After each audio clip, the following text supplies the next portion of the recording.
राष्ट्रवादी आमदार अपात्रता प्रकरण सर्वोच्च न्यायालयाची नार्वेकरांना आता मुदतवाढ देण्यात आली आहे। नार्वेकरांना 15 फेब्रुवारीपर्यंत निर्णय द्यावा लागणार आहे। राष्ट्रवादी आमदार अपात्रते प्रकरणी आज सुनावणी होती। सर्वोच्च न्यायालयाने आता नार्वेकरांना मुदतवाढ दिलेली आहे।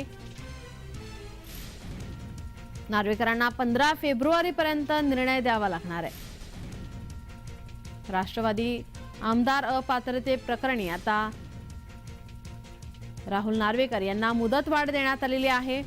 सर्वोच्च न्यायालयाने ही मुदतवाढ दिलेली आहे। 15 फेब्रुवारीपर्यंत राहुल नार्वेकर यांना या संदर्भात आता निर्णय द्यावा लागणार आहे।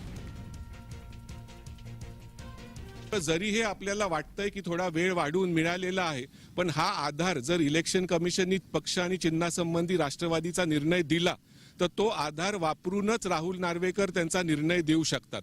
त्यामुळे आज त्यांना वेळ मिळणं हे खूप महत्त्वाची गोष्ट आहे।